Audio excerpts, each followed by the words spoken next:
Hello everyone, welcome back to another story. Before we get started, comment below where you're from and what time you are watching. And if you enjoy the stories, don't forget to like and subscribe. The mountain town of Ashford Ridge had always been the kind of place where everyone knew everyone, where secrets were supposedly impossible to keep, and where nothing truly terrible was meant to happen. Nestled in the Appalachian foothills, population 3,247, it was a town of blue-collar workers, small business owners, teachers, and retirees who had chosen the quiet life over the chaos of the cities below. The main street featured a hardware store that had been in the same family for 4 generations, a diner with red vinyl booths that had never been reupholstered, and a library housed in a converted church that still smelled faintly of incense and old hymnals. It was the kind of town where high school football games drew bigger crowds than any other event, where the 4th of July parade was planned 6 months in advance, and where people left their doors unlocked even after the sun went down. But on October 14th, 2008, something shifted in Ashford Ridge. Some invisible membrane that separated the town from the darker possibilities of the world finally tore open, and nothing would ever quite feel the same again. That was the day 17-year-old Lena Marlowe vanished without a trace, walking the same route home from Ashford Ridge High School that she had walked hundreds of times before. A route so familiar and seemingly safe that her mother had never once worried about letting her make the 20-minute journey alone.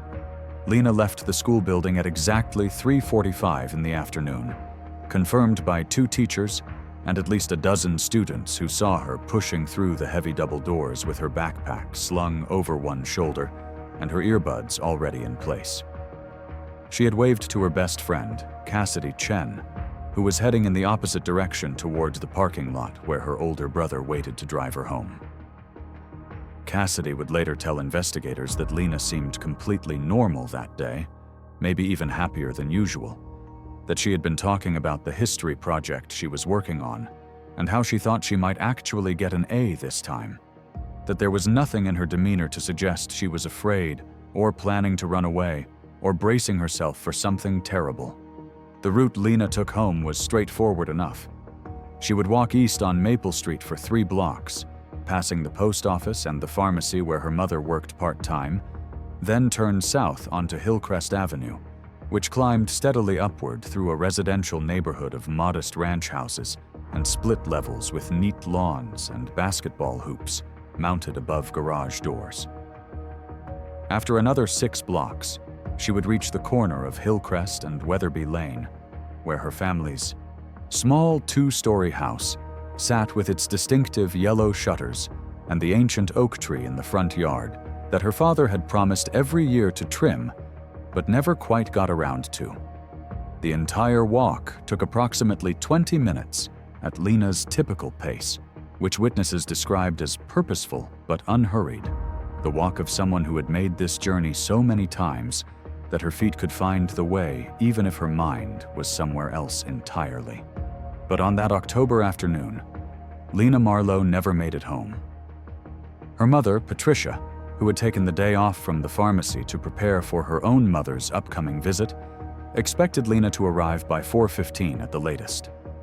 When 4:30 came and went with no sign of her daughter and no response to the increasingly frantic text messages Patricia sent to Lena's cell phone, a small seed of worry began to germinate.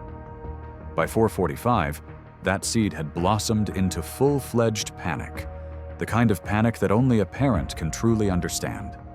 The panic that arrives with absolute certainty that something is fundamentally wrong even before any evidence confirms it. Patricia called Lena's cell phone 7 times in rapid succession, each call going directly to voicemail, each unanswered ring amplifying her terror. She called Cassidy Chen, who confirmed that Lena had left school at the normal time and seemed fine. She called 2 other friends whose numbers she had stored in her phone for emergencies exactly like this, neither of whom had seen or heard from Lena since school ended. By 5 o'clock, Patricia was in her car driving the route between the school and home. scanning the sidewalks and side streets with the desperate hope that she would spot her daughter sitting on a curb with a sprained ankle or a dead phone battery. Some simple explanation that would dissolve all this fear into relieved laughter. She found nothing. No trace of Lena anywhere along those familiar streets. No backpack discarded in a yard. No cell phone dropped on the pavement. No witnesses who remembered seeing a teenage girl with dark, curly hair and a blue jacket walking home that afternoon. It was as if Lena had simply evaporated somewhere between the school and home, stepped through some invisible portal that removed her completely from the physical world.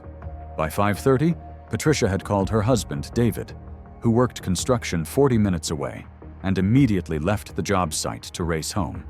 By 6 o'clock, they had jointly decided that this was not a case of Lena losing track of time or stopping at a friend's house without permission. This was something worse, something that required official intervention. David Marlowe called the Ashford Ridge Police Department at 6:14 in the evening to report his daughter missing, and the machinery of a missing persons investigation lurched into motion, though with far less urgency than the Marlowes believed the situation warranted. The initial police response was frustratingly casual, colored by statistics and assumptions about teenage behavior that had nothing to do with Lena's actual character or history. Chief Harold Wicker, who had held his position for 23 years and had seen Ashford Ridge through exactly 2 previous missing persons cases, both of which resolved within 48 hours when the missing teenagers turned up at friends' houses or returned home voluntarily, approached Lena's disappearance with the weary patience of someone who had been through this before. He assured the Marlowes that most missing teenagers returned on their own within 24 hours, that Lena was probably with a friend or a boyfriend they didn't know about, that running away was sometimes an impulsive decision that kids later regretted. He took down the basic information with the air of someone filling out a routine form rather than documenting a potential tragedy. He asked the questions that the Marlowes would come to resent over the following days and weeks. Had Lena been having problems at school? Had she seemed depressed or angry recently? Was there any possibility she was pregnant, or involved with drugs, or seeing someone the family disapproved of? Did she have access to money or transportation that might enable her to leave town? To every question, the Marlowes gave answers that painted a picture completely inconsistent with a runaway teenager. Lena was a good student, not exceptional, but solid, maintaining a B average and actually showing improvement in her junior year.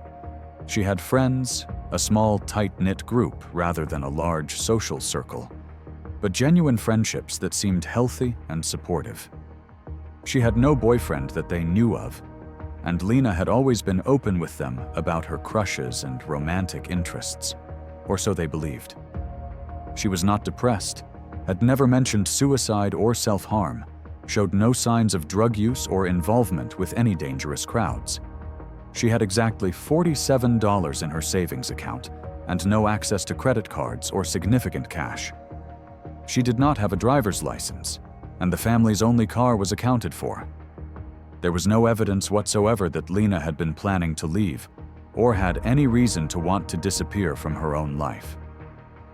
But despite the Marlowes' insistence that something terrible had happened, despite Patricia's maternal certainty that her daughter was in danger, the initial investigation moved slowly. The first 24 hours, the most critical window for finding a missing person, were essentially wasted on the assumption that Lena would come home on her own. By the time Chief Wicker authorized a proper search of the route between school and home, any physical evidence that might have existed had already been contaminated or removed by weather, traffic, and the passage of time. The search itself, conducted on the afternoon of October 15th, involved 6 officers walking the streets Lena would have traveled, knocking on doors to ask residents if they had seen anything unusual the previous day, checking dumpsters and wooded areas for any sign of the girl or her belongings. They found nothing. No witnesses came forward with useful information. No surveillance cameras. The few that existed in Ashford Ridge's small commercial district had captured Lena's journey. She had simply vanished, leaving behind no clues and apparently no trail to follow. As hours turned into days and days turned into weeks, the case began to take on the characteristics of an unsolvable mystery. The state police were called in to assist, bringing more resources and expertise to bear on the investigation. They conducted more extensive interviews with Lena's friends, teachers, and acquaintances, searching for any detail that might illuminate what had happened to her. They analyzed her cell phone records, which showed normal usage patterns right up until the phone went dead, somewhere between 3:45 and 4 o'clock on October 14th. The exact timing impossible to determine, because the last signal from her phone was pinged off a tower that served a wide area, including multiple possible locations. They interviewed everyone who had been on the streets of Ashford Ridge that afternoon, constructing a timeline of movements and whereabouts that revealed nothing suspicious. They searched the Marlowe house for Lena's computer, hoping to find evidence in her digital life of plans to meet someone or run away. But her laptop yielded nothing useful, just schoolwork, social media conversations that seemed entirely innocent, and a search history that reflected the interests of a normal 17-year-old girl. The town itself became consumed by Lena's disappearance in a way that revealed both the best and worst aspects of small community life. Volunteer search parties were organized, with hundreds of residents turning out to comb through the woods and fields surrounding Ashford Ridge, calling Lena's name until their voices grew hoarse, looking for any scrap of evidence that might lead to her. Missing person flyers appeared on every telephone pole, in every shop window, at every public gathering place. Lena's smiling face from her junior year school photo, looking out at passing strangers with an expression of hope and innocence that became more heartbreaking with each passing day. A reward fund was established, growing through donations from local businesses and individuals until it reached $25,000, a substantial sum for a town where most families lived paycheck to paycheck. Prayer vigils were held at 3 different churches, bringing together congregations that normally maintained polite distance from one another, united temporarily in their desire to see Lena returned safely. But alongside this genuine outpouring of concern and support, darker currents began to flow through the community. Rumors spread like contagion, each one more damaging than the last. Some whispered that Lena had been involved with a married man who had killed her to keep their affair secret. Others suggested that she had been pregnant and had either run away in shame or been murdered by the father of her unborn child. Still others theorized that the Marlowes themselves were involved, that something terrible had happened in that house with the yellow shutters and the untrimmed oak tree, that Patricia or David or both of them together had harmed their daughter and were now playing the role of grieving parents to cover their crime. The Marlowes found themselves subjected to a scrutiny that felt violating, their grief complicated by the need to constantly defend themselves against suspicions they could not entirely escape. They submitted to multiple interviews, to a search of their home and property, to questions about their marriage and their parenting and their finances, all in the desperate hope that cooperating fully would help investigators find Lena faster. As October turned to November and November to December, the investigation began to wind down despite the Marlowes' protests. The state police, satisfied that they had pursued every viable lead, gradually reduced their involvement, leaving the case primarily in the hands of the Ashford Ridge Police Department, which had neither the resources nor the expertise to continue an intensive investigation indefinitely. Chief Wicker, though sympathetic to the Marlowes' pain, could not justify dedicating his small force's limited resources to a case that seemed to have reached a dead end. The volunteer searches became less frequent and drew smaller crowds. The missing person flyers began to fade and tear, replaced more slowly or not at all. The local newspaper, which had covered the story extensively in the first weeks, moved on to other news. Lena's disappearance, which had seemed to demand constant attention and action, gradually became part of the town's background, a tragedy that people acknowledged with sad headshakes when it came up, but no longer actively discussed. For the Marlowes, this shift from active investigation to cold case was devastating. They could not understand how the world could simply move on when their daughter was still missing, still out there somewhere, still needing to be found and brought home. Patricia quit her job at the pharmacy, unable to focus on anything except finding Lena, spending her days calling police departments in other jurisdictions to ask if any unidentified bodies or Jane Does matched her daughter's description, monitoring online databases of missing persons and unidentified remains, maintaining a website dedicated to Lena's case that received fewer and fewer visits as time passed. David threw himself into his work with grim determination, taking every overtime shift and extra job he could find, as much to avoid the empty house as to help fund Patricia's search efforts and pay the bills that kept arriving regardless of their tragedy. Their marriage, strained by grief and frustration and the inability to protect each other from pain, began to show cracks that would widen over the following years.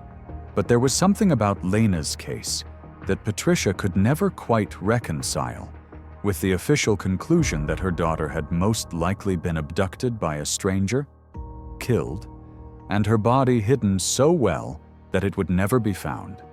In the weeks before her disappearance, Lena had seemed different in ways that Patricia had noticed but not fully processed at the time. Small changes in behavior and mood that took on new significance in retrospect.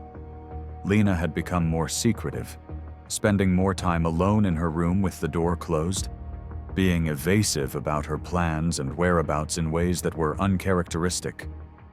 She had seemed nervous, jumpy even, looking over her shoulder when they were out in public, asking odd questions about whether her parents had noticed anyone following them or watching the house. Patricia had attributed these changes to normal teenage development, to Lena's growing need for independence and privacy. But now she wondered if her daughter had been trying to tell her something, trying to communicate some danger that Patricia had been too busy or too trusting to recognize. It would take 10 years for the truth to begin emerging. 10 years before the storage unit in Harrisburg, Pennsylvania, 230 miles from Ashford Ridge, was opened due to 3 months of unpaid rent, the contents prepared for auction to recoup the facility's losses. The manager who opened Unit 217 on a humid morning in August 2018 had no idea that she was about to crack open a case that had haunted one small mountain town for a decade. She expected to find the usual detritus of storage unit abandonment, old furniture and boxes of forgotten belongings, and the accumulated junk that people pay to store, but never quite get around to retrieving. Instead, she found something that made her immediately call the police. A single cardboard box sitting in the otherwise empty unit, unremarkable except for the words written in neat handwriting across the top. Lena Marlowe, if you're reading this, I'm gone. The Harrisburg Police Department treated the discovery with appropriate seriousness, recognizing the name from the still open missing persons case that occasionally circulated through law enforcement databases. They contacted the Pennsylvania State Police, who in turn reached out to their counterparts who had worked on the original investigation in Ashford Ridge.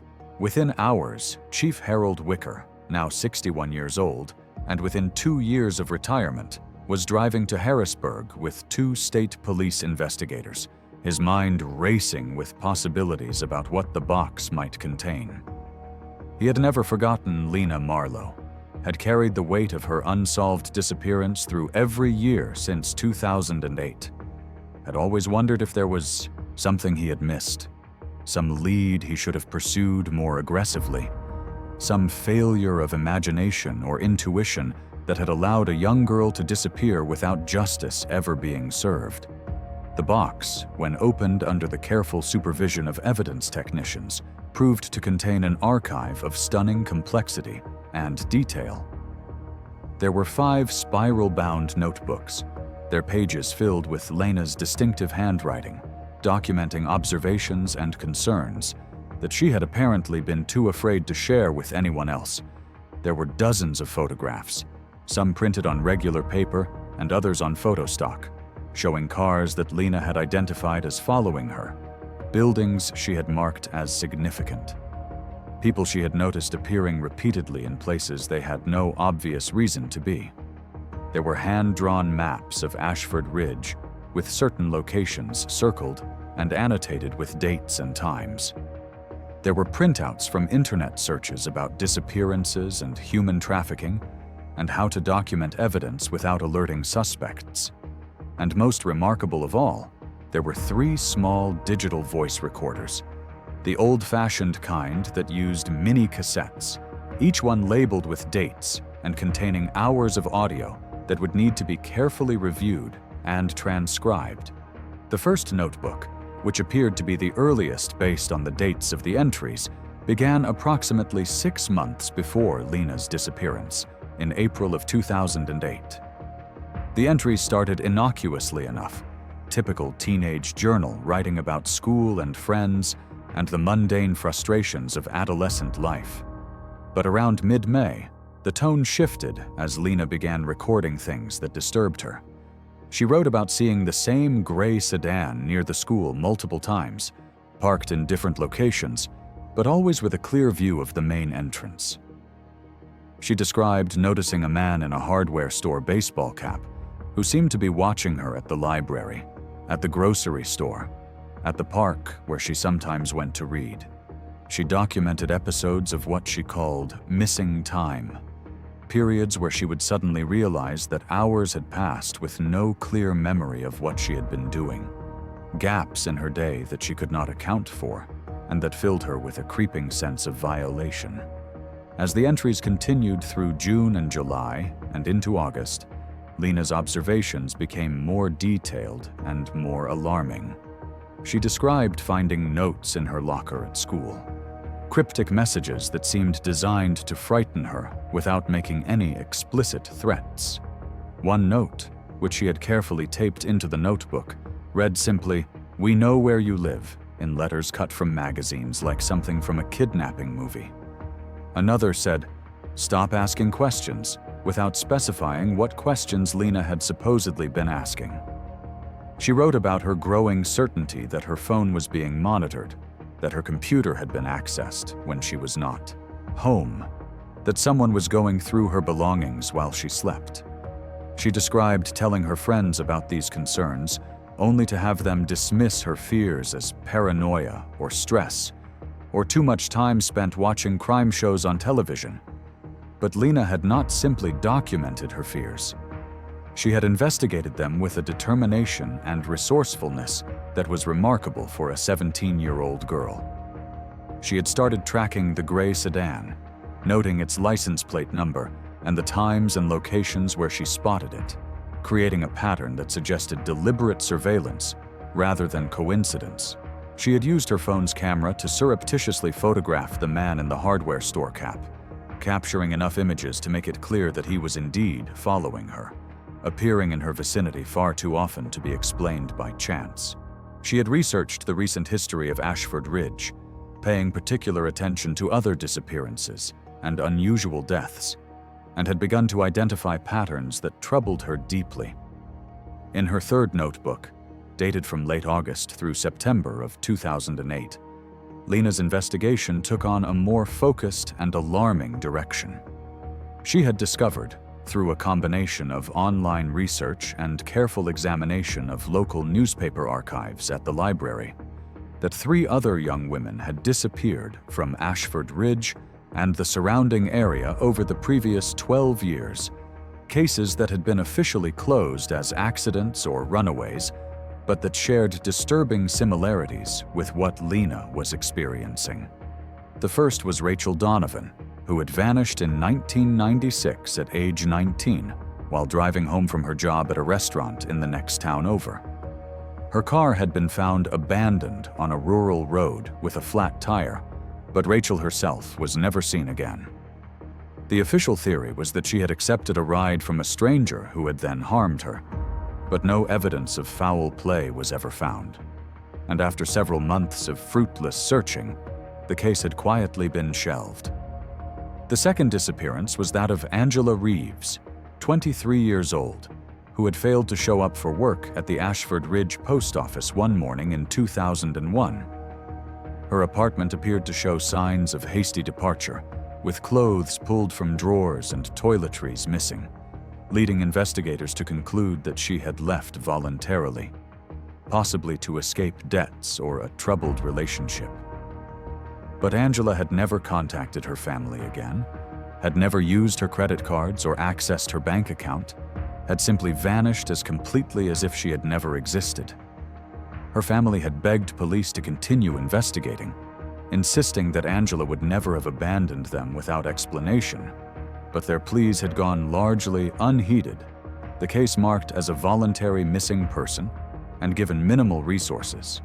The third case was the most recent before Lena's own disappearance, and perhaps the most suspicious in retrospect.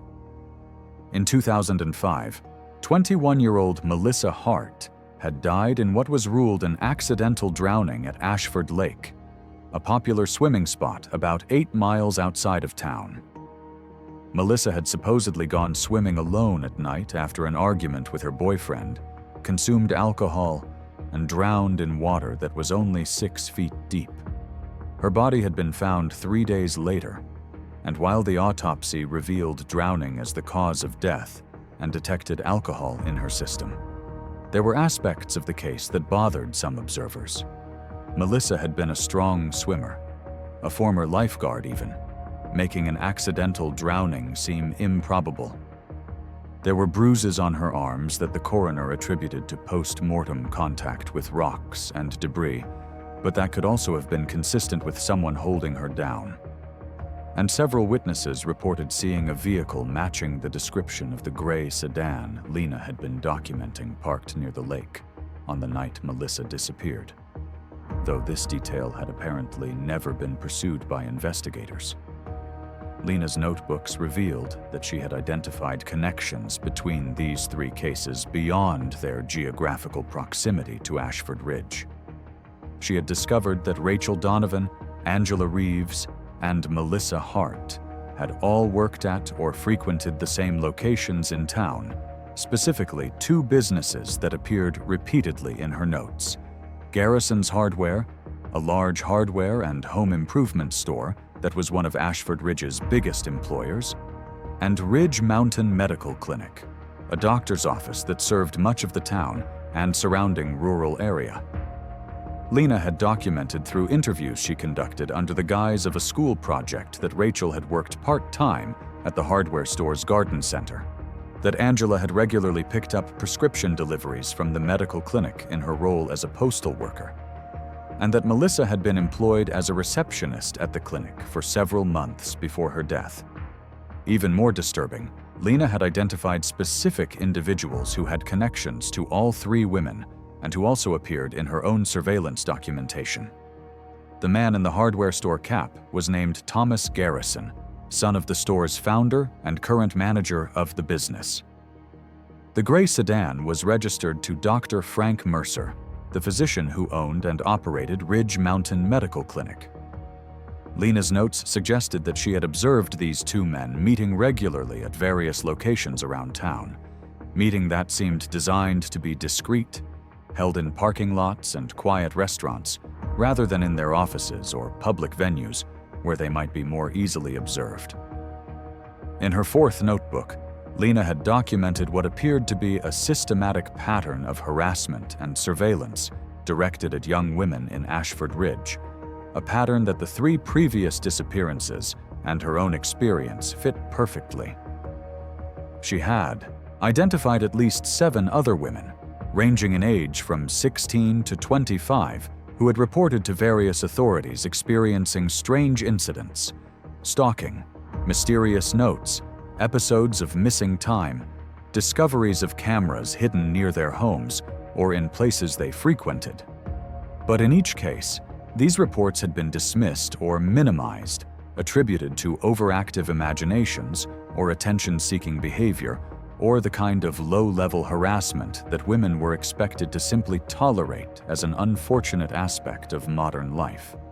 Lena had actually tracked down and interviewed 3 of these women, recorded conversations that she had saved on the digital voice recorders found in the storage unit, conversations in which the women described their experiences in chilling detail and expressed their frustration that no one in authority had taken their concerns seriously.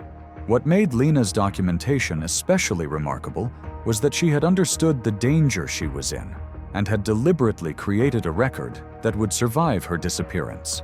In entries from late September and early October 2008, just weeks before she vanished, Lena wrote explicitly about her belief that she was going to be taken, that whoever had targeted Rachel, Angela, and Melissa was now targeting her, and that she would likely meet the same fate. But rather than flee or go to the police with information that she feared would not be believed or would be suppressed by powerful people in the town, she had chosen a different strategy. Create an archive of evidence so comprehensive and well hidden that it would eventually surface and reveal the truth, even if she was no longer alive to tell her own story. The notes in her final notebook, dated October 13, 2008, the day before her disappearance, read like a message in a bottle cast into an unknown sea, with faith that someone would eventually find it and understand its significance. Lena wrote about her decision to rent the storage unit in Harrisburg, using fake identification that she had obtained through means she did not specify, paying a year's rent in advance with money she had saved from birthday gifts and babysitting jobs. She explained that she had chosen Harrisburg specifically because it was far enough from Ashford Ridge to be outside the sphere of influence of anyone who might try to suppress her evidence, but close enough to Pennsylvania that the case would remain under the same state law enforcement jurisdiction. She described her plan to update the contents of the storage unit regularly, if she was able to do so, adding new documentation as she gathered it, hoping that the accumulation of evidence would eventually become impossible to ignore. And then, chillingly, she wrote about what she expected to happen. She predicted that she would be taken on October 14th, that it would happen on her walk home from school, that it would be made to look like she had simply vanished without violence or struggle. She wrote that she believed she would be taken to a location outside of Ashford Ridge, possibly to another state, that she would be held for a period of time for purposes she did not want to detail, but that were implicit in her references to human trafficking and forced labor. She wrote that she believed the local police investigation would be deliberately hampered, that Chief Wicker was either complicit in the cover-up or would be pressured by more powerful individuals to allow the case to go cold. And she wrote that she was deliberately leaving behind no evidence at her home or in her normal life. Nothing that would lead investigators to discover her research too quickly, because she feared that if her notebooks and recordings were found immediately, they would be destroyed before anyone outside of Ashford Ridge could see them. Voice recordings were perhaps even more powerful than the written documentation, providing context and detail that brought Lena's investigation to life in her own words. The first several recordings were essentially audio journal entries, Lena speaking into the device late at night in her bedroom, her voice low to avoid being overheard by her parents, describing the events of her day and her growing fears about what was happening to her. But later recordings included the interviews she had conducted with other women who had experienced similar harassment, conversations that were sometimes tearful, sometimes angry, but always compelling in their sincerity and specificity. These women described experiences that formed a clear pattern: being watched and followed, receiving threatening messages, discovering that their homes had been entered in their absence, experiencing episodes of lost time that they could not explain, and that filled them with dread about what might have been done to them while they were in these fugue states. One recording was especially significant: an interview Lena had conducted with a woman named Jennifer Koss, who was 29 years old in 2008 and who had lived in Ashford Ridge for 5 years before leaving abruptly in 2006. Jennifer described being systematically harassed for nearly a year before her departure, stalked and tormented in ways that destroyed her sense of safety and ultimately drove her to abandon her job, her apartment, and her life in Ashford Ridge. But more importantly, Jennifer described reporting her experiences to the police multiple times and being told that there was nothing they could do without concrete evidence, that isolated incidents of harassment did not constitute a crime serious enough to warrant investigation. She described going to Chief Wicker personally and being given what she characterized as a patronizing lecture about how young women sometimes imagined threats that did not exist, how stress and anxiety could make normal events seem sinister. And she described her certainty, based on Wicker's dismissive attitude and his apparent disinterest in pursuing her complaints, that he knew exactly what was happening and was choosing to do nothing about it. The most inexplicable and unsettling aspect of the storage unit discovery, however, was the indication that someone had accessed the unit and added materials after Lena's disappearance, possibly as recently as late 2017 or early 2018. The storage facility's records showed that the unit had been paid for through October 2009, suggesting that Lena had indeed paid for a year in advance, as she had written in her notebook. But then there was a gap in payment from November 2009 through February 2015, a period during which the facility should have auctioned off the contents of the unpaid unit, but had somehow failed to do so, a clerical error that the facility manager could not explain.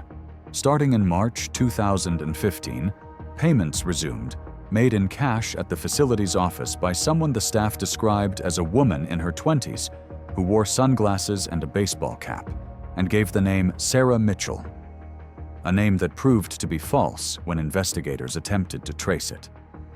The materials that appeared to have been added after Lena's original archive was established included additional photographs and documents that extended the investigation into more recent years, suggesting that someone, possibly Lena herself, or possibly an accomplice or ally, had continued to gather evidence about the pattern of disappearances and harassment in Ashford Ridge. There were newspaper clippings about 2 additional missing persons cases from 2009 and 2013, both young women who fit the same profile as the earlier victims. There were printouts of online forum discussions where women from Ashford Ridge and surrounding areas shared experiences of stalking and harassment.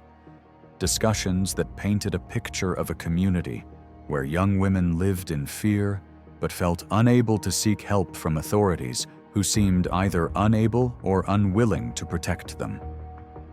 And most astonishingly, there was a voice recording dated September 2017, nearly 9 years after Lena's disappearance, a recording that sent shockwaves through the investigative team when they first listened to it. The voice on the recording was female, approximately the right age to be Lena if she had survived, and was now 26 years old. Though voice analysis could not definitively confirm the speaker's identity due to the poor quality of the recording and the lack of clear comparison samples from the original investigation. The woman on the recording spoke quickly and quietly, as if afraid of being overheard, and her message was brief but explosive in its implications. She said, "My name is Lena Marlowe. If you're hearing this, then you found what I left behind, and that means I succeeded in making sure the truth didn't die with me. I don't have much time, and I can't tell you where I am because they're always watching, always listening. But I need you to know that everything I documented was real, that Garrison and Mercer were at the center of a network that trafficked women through Ashford Ridge for years, that they had protection from law enforcement and local officials who were either part of the operation or too afraid to expose it. I need you to know that I'm alive, or I was when I recorded this, and that I've been trying to survive and gather enough evidence to bring them down. The new materials in this box are from the outside, from what I've been able to observe and document while staying hidden. There are others like me, women who escaped or were released when they became too difficult to control, and we've been comparing notes, building a case. If you're investigating this now, it means something went wrong, or it means I finally got the timing right and the unit was opened when it needed to be. Either way, please finish what I started. The women of Ashford Ridge deserve justice, and the men who did this need to be held accountable, even if I'm not around to see it happen. The recording ended abruptly, and despite extensive forensic analysis, investigators could not determine with certainty whether it had actually been made in 2017, or whether it was an older recording that had been deliberately mislabeled to create the impression that Lena was still alive years after her disappearance. The digital timestamp on the file showed a creation date of September 20th, 2017, but such timestamps could be manipulated with the right software and knowledge. The background sounds on the recording were analyzed for any clues about location, but yielded nothing definitive, just ambient noise that could have come from almost anywhere. The voice was compared to recordings of Lena from before her disappearance, primarily voicemail messages that had been saved by family and friends, and the analysis suggested similarity, but could not rule out the possibility that someone with a naturally similar voice, or someone deliberately trying to imitate Lena, had made the recording. The discovery of the storage unit and its contents transformed the investigation of Lena Marlowe's disappearance from a cold case that had been essentially abandoned into a high-priority investigation that drew resources from multiple law enforcement agencies. The Pennsylvania State Police established a task force specifically to examine the evidence Lena had compiled and to follow up on the leads she had identified. The FBI became involved due to the potential interstate trafficking implications and the possibility that Lena had been taken across state lines. Even the initially skeptical Chief Harold Wicker was forced to confront the possibility that his handling of the original investigation had been catastrophically inadequate, that his assumptions about runaway teenagers and his dismissal of early warning signs had allowed a dangerous criminal network to operate with impunity in his jurisdiction. The task force began by thoroughly investigating the two men that Lena had identified as central to the suspected criminal network: Thomas Garrison and Dr. Frank Mercer. Garrison, now 53 years old and still managing his family's hardware store, initially appeared to be a pillar of the Ashford Ridge community, married with 3 children, active in the local business association and the Chamber of Commerce, financially successful and well regarded by most who knew him. But deeper investigation revealed troubling aspects of his life that had somehow escaped scrutiny. Multiple women who had worked at Garrison's hardware over the years reported to investigators that they had experienced inappropriate behavior from Thomas Garrison, behavior that ranged from uncomfortable comments and unwanted attention to explicit harassment, and, in at least 2 cases, sexual assault that the women had been too afraid or too intimidated to report at the time. Several former employees described a culture at the hardware store where young female workers were routinely subjected to leering and inappropriate touching, where complaints to management were ignored or resulted in retaliation, where the understanding was clear that Thomas Garrison could do whatever he wanted without consequences. Dr. Frank Mercer, 61 years old and still practicing medicine at Ridge Mountain Medical Clinic, presented a similar facade of respectability that concealed darker behavior. As investigators dug into his background, they discovered a pattern of complaints filed with the state medical board over the years, complaints alleging inappropriate conduct with female patients, overprescription of sedatives and anxiety medications, and inadequate record-keeping that made it difficult to track patient care. In each case, Mercer had either settled the complaints quietly or had them dismissed without significant penalties, allowing him to continue practicing medicine without interruption. Several women who had been patients at the clinic came forward after learning about the investigation to report experiences that disturbed them but that they had never officially reported. Examinations that seemed unnecessary or overly intimate. Prescriptions for medications that left them feeling disconnected and confused. Appointments where they lost track of time or had gaps in their memory of what had occurred. As investigators assembled the evidence, a picture began to emerge of a criminal enterprise that had operated in Ashford Ridge for at least 15 years, possibly longer. An enterprise that exploited young women with a combination of manipulation, drugs, and outright abduction. The working theory, supported by Lena's documentation and by new evidence gathered through the reopened investigation, was that Garrison and Mercer, possibly along with other unidentified co-conspirators, had been identifying vulnerable young women in the community. Women who were isolated or transient or struggling with personal problems that made them less likely to have strong support networks or to be vigorously sought if they disappeared. These women were then subjected to systematic harassment and stalking designed to terrorize them and isolate them further, making them easier targets for eventual abduction. The mechanism of the abductions appeared to involve drugs, likely administered through the medical clinic where Mercer had access to pharmaceuticals and could create false medical records to account for their use. Women who visited the clinic for routine care would be given prescriptions for sedatives or anxiety medications, which they would take believing they were receiving legitimate medical treatment. These medications would make them foggy and compliant, susceptible to suggestion, and unable to resist or remember clearly when they were taken. The episodes of missing time that Lena and other women had described were likely the result of being drugged and transported while in a semi-conscious state, possibly to locations where they were held and abused before being either released if they were judged too risky to keep, or permanently disappeared if they knew too much or threatened to expose the operation. The involvement of law enforcement in the cover-up was harder to definitively prove, but the evidence strongly suggested that, at minimum, Chief Harold Wicker had been willfully blind to clear signs that something was very wrong in his jurisdiction, and at maximum, he had actively worked to suppress investigations and protect the perpetrators. The task force discovered that Wicker had received multiple reports over the years from women describing harassment and stalking. Reports that had been filed but never seriously investigated, dismissed with the same patronizing explanations that Jennifer Koss had described in her interview with Lena.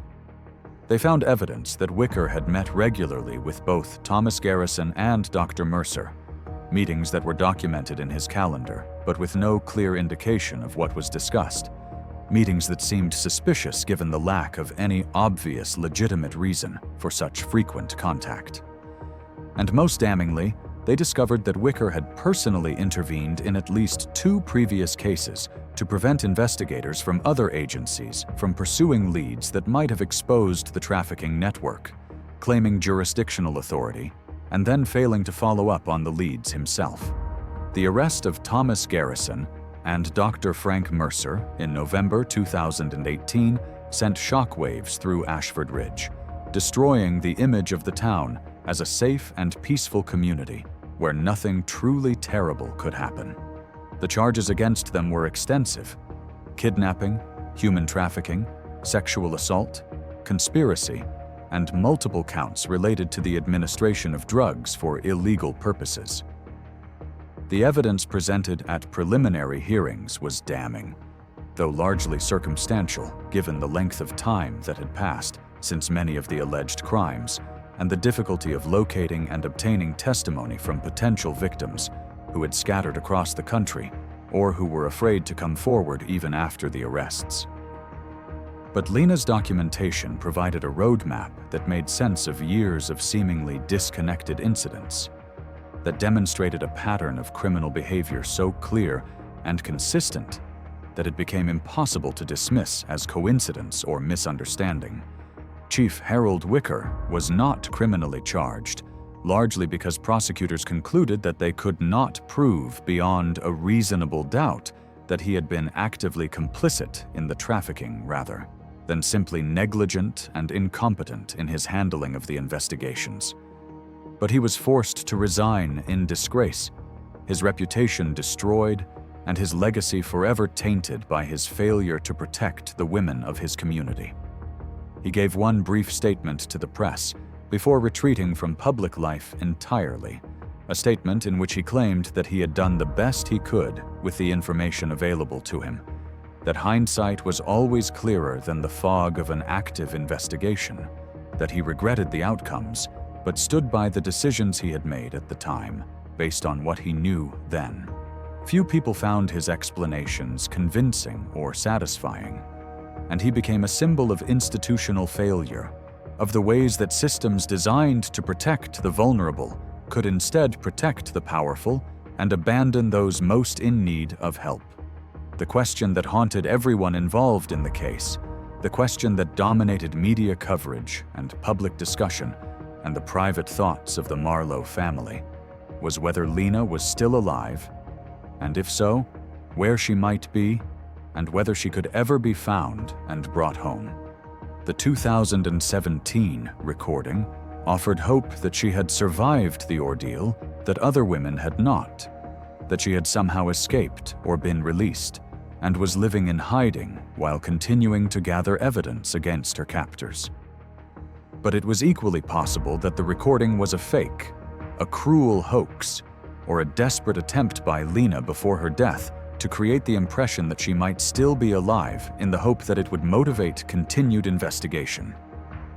The task force followed every possible lead, investigating reports of women matching Lena's description in cities across the country, pursuing tips that came in from people who claimed to have seen her or known her, but none of these leads resulted in finding Lena or confirming her fate.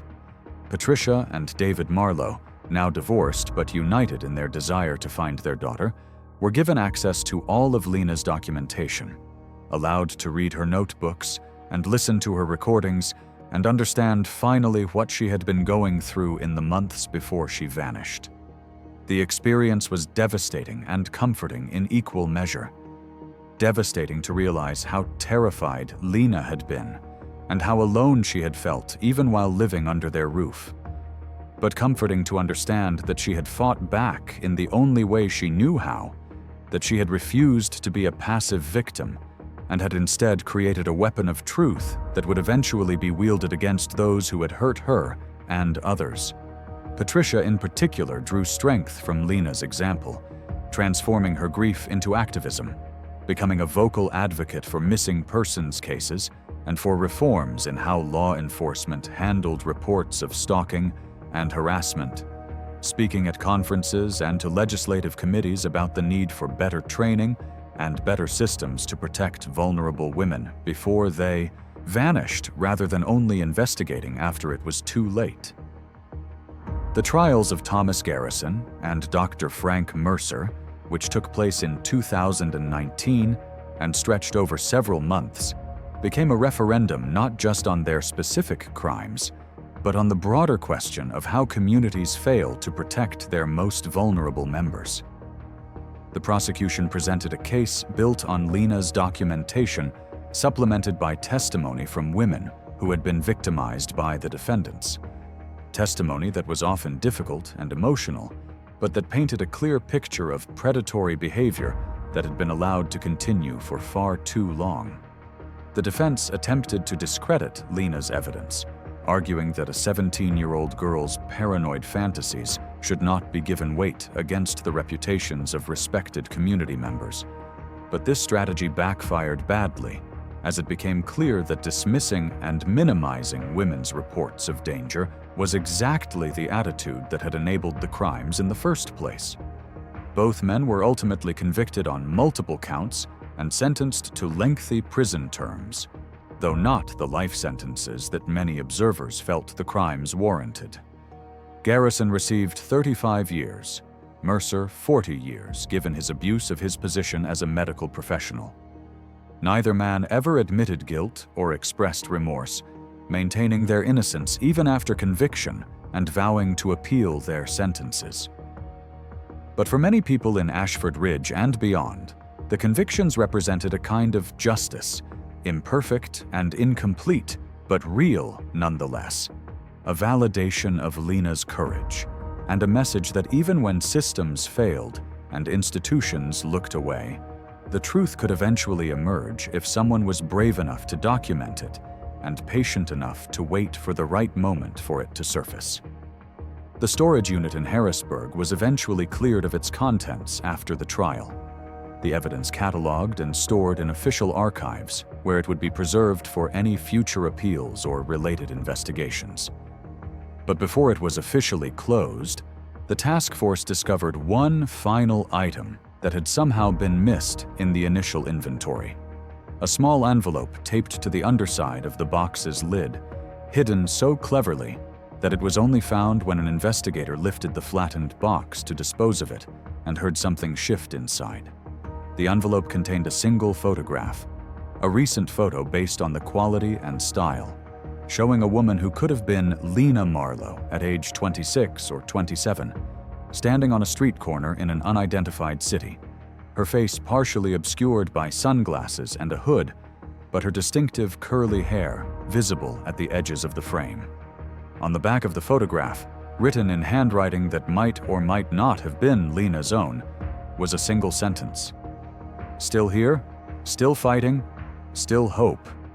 The photograph was analyzed exhaustively, the background scrutinized for any identifying details that might indicate location, the image processed through facial recognition software to determine whether the woman was indeed Lena Marlowe, the paper and ink tested to determine when it had been printed.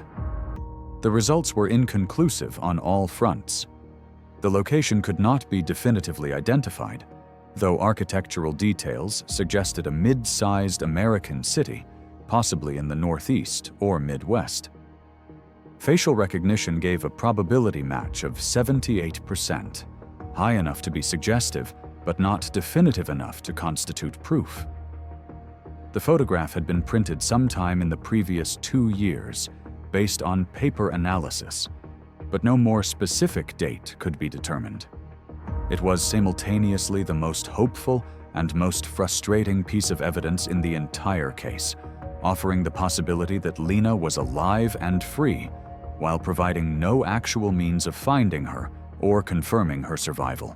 The Marlowe case, as it became known in law enforcement circles and true crime communities, stood as a testament to one girl's extraordinary courage and determination, to her refusal to be erased or forgotten, even if she was physically taken. Lena Marlowe had understood that she could not prevent what was coming for her, that she was one teenage girl against adults with resources and connections and the protection of institutions that should have defended her. But she had also understood that evidence carefully preserved and strategically hidden could speak for her after she was gone, could tell a story that demanded to be heard and investigated and ultimately lead to justice, even if she was not there to see it delivered. Her documentation had exposed a criminal network, had led to the conviction of dangerous predators, had given voice to other victims who had suffered in silence, and had changed how law enforcement in Pennsylvania and beyond thought about missing persons cases and reports of stalking and harassment. Whether Lena Marlowe was still alive in 2018, still fighting as the photograph suggested, or whether she had died years earlier and the later additions to her archive were the work of an ally or accomplice who had taken up her cause, might never be definitively known. The investigation remained technically open, the task force continuing to pursue leads and hoping that someday, somehow, Lena would be found, or would make contact, or would walk through a police station door and identify herself, and finally come home. Her parents continued to hope and wait. Their grief transformed into a vigil that had no clear endpoint. Their lives suspended between the past when Lena was with them and a future that might or might not include her return. The town of Ashford Ridge slowly began to heal from the revelations that had shattered its self-image, though the scars would remain visible for generations. a reminder that evil could flourish anywhere if good people chose comfort over confrontation and silence over speaking truth. And somewhere, in some city or town or hidden place, the woman in the photograph might be living her life, surviving day by day, carrying with her the knowledge that she had won a victory of sorts, that her younger self's courage and cleverness had achieved something remarkable even if it came at a terrible cost. The girl who solved her own disappearance had left behind a legacy that transcended her individual case, had changed how we think about believing women when they report danger, about the importance of documentation and evidence in a world where truth is often contested and denied, about the ways that ordinary people can fight back against those with power by using the weapons of information and persistence and faith that justice, though slow and imperfect, can eventually arrive. Lena Marlowe, wherever she was, alive or dead, remembered or forgotten by those who had never known her personally, had succeeded in ensuring that her story would not end with her disappearance, that her voice would continue to echo long after that October afternoon when she walked out of school for the last time and vanished into a darkness she had anticipated and prepared for as best she could. Her case remained open, her fate uncertain, but her impact undeniable. A girl who became a ghost, who became a legend, who became a catalyst for change that would save lives she would never know about and protect women she would never meet. Her greatest achievement, not her survival, but her refusal to let them win completely, to let them take her without leaving behind the truth that would eventually destroy them.